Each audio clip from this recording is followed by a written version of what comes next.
Addition of carbon nucleophiles to carbonyl carbon. Terminal alkynes, when they react with a strong base such as NaNH2, it's going to give us acetylide ion. Acetylide ion is another carbon nucleophile which can add to the carbon oxygen double bond of aldehydes and ketones.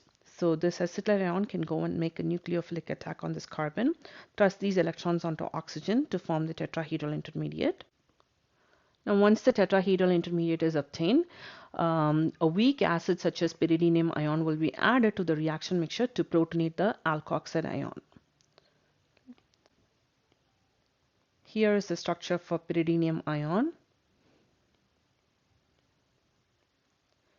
And this alkoxide ion is going to grab this hydrogen, neutralize this positive charge on pyridine to give us the nucleophilic addition product.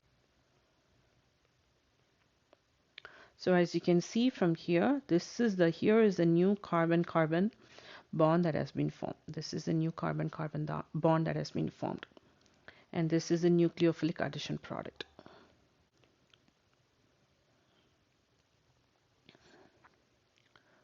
Apart from Grignard reagent and acetylide ion, we can also use cyanide ion as a carbon nucleophile to get added to the carbon-oxygen double bond of aldehydes and ketones. Now, the nucleophilic addition product that will be obtained is generally called as a cyanohydrin in this case, where the cyanide group and the hydroxy group are present on the same carbon. Now, this particular reaction is conducted under acidic conditions, and you will see why we are using acid in this reaction when we look into the mechanism. And also, when we are using acid, this acid might protonate the Cn-, right? So that is the reason we wanted to take excess of cyanide ion, so we can make sure that we have enough cyanide ion for the nucleophilic attack on the carbonyl carbon. Let's now take a look into the mechanism. First, to begin with, the Cn- is going to make a nucleophilic attack on this carbon, electrophilic carbon, to thrust these electrons onto oxygen. So this is going to give us a tetrahedral intermediate. Let's draw the structure for the tetrahedral intermediate. So this is how it's going to look like. Now, in the next step, this alkoxide ion will be protonated by the undissociated HCl molecule. So how did we get the undissociated HCl molecule? Because we did have enough proton in here. We did have enough acid in here. That's going to make sure that we have enough HCl, right? So where these electrons from the oxygen is going to go grab this hydrogen, and the Cn- is going to leave.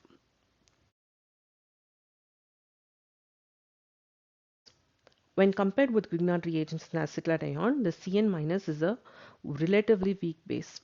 Because when you take a look into the carbon nucleophile Grignard reagent, let's take this Grignard reagent. Here the carbon nucleophile would be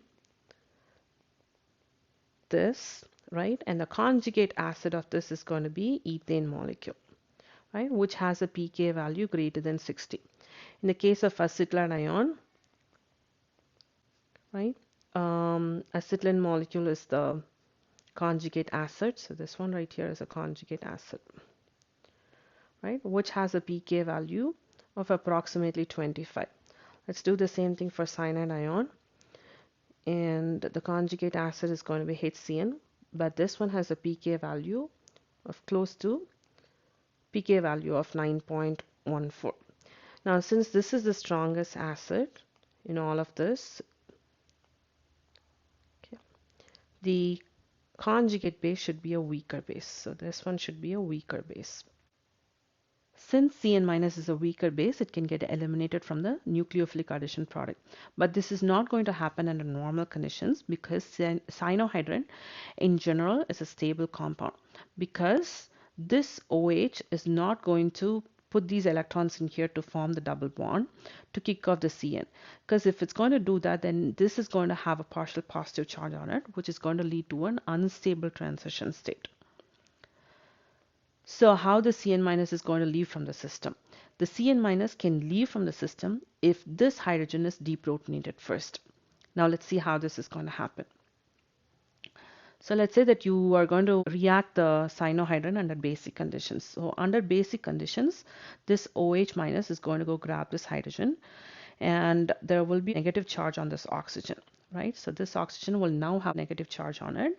This would be the intermediate that will be formed. Now, in this case, the oxygen can push these electrons in to form the double bond and now thrust out the Cn minus. You can see that the Cn minus is getting eliminated, so in which case the original compound has been reformed.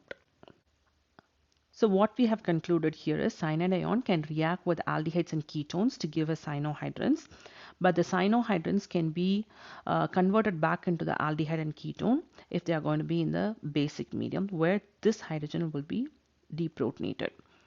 Okay, so here is the aldehyde or ketone that will be formed.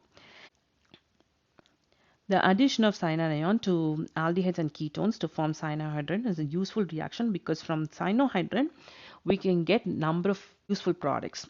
Say for example, when cyanohydrin is heated in the presence of acid, it's going to get converted into carboxylic acid. So this part right here is going to get converted into carboxylic acid. This is an hydrolysis reaction. So the product here would look like this.